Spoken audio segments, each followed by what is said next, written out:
And joining us right now to talk about the police reform bill is Congresswoman Karen Bass. Congresswoman, thank you very much for joining us. What's the status of the bill right now, and what's your vision really for the future of policing?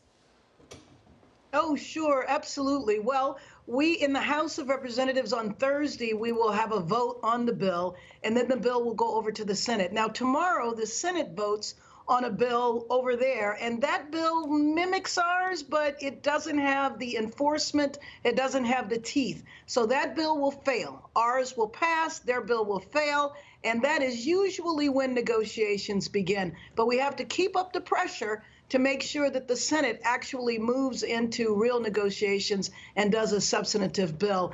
And what my vision is that we reinvest in communities so that police can do their job as opposed to take care of all of the problems in the city. So you know what we say about Twin Towers. Twin Towers is the nation's most expensive mental health facility. We need real mental health facilities. Police officers shouldn't have to pick up the pieces for problems and issues that historically the federal government, the state government, and the city governments have stopped funding. Now, it all begins on the federal side, so it's our responsibility to send the resources to the states and to the cities so that they can provide social services and don't then have the health, social, and economic problems that the police are left picking up.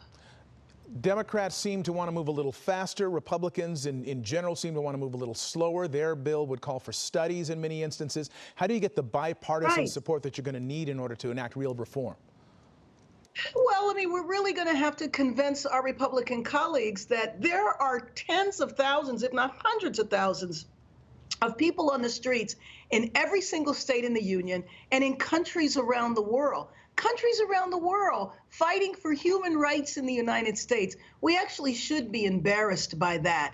And so people don't want window dressing right now. They don't want symbolic change. So why on earth do you need to study a chokehold?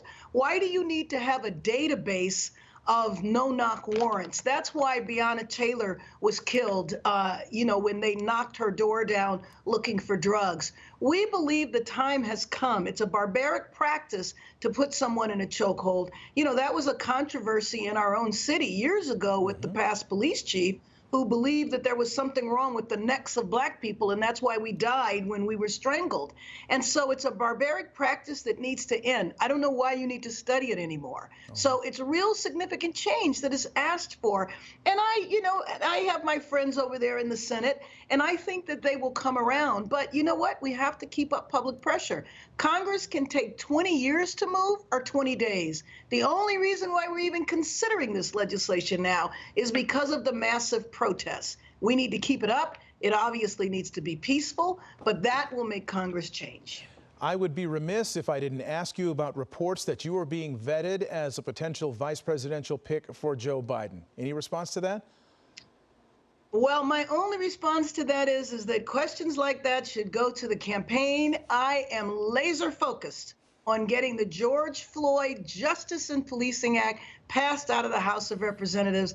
That's my focus. I didn't hear a no there, did I? I want to continue on. We got to get the Senate to act as well. Hello, I'm Mark Brown. Click the ABC7 logo to subscribe to our Eyewitness News YouTube channel.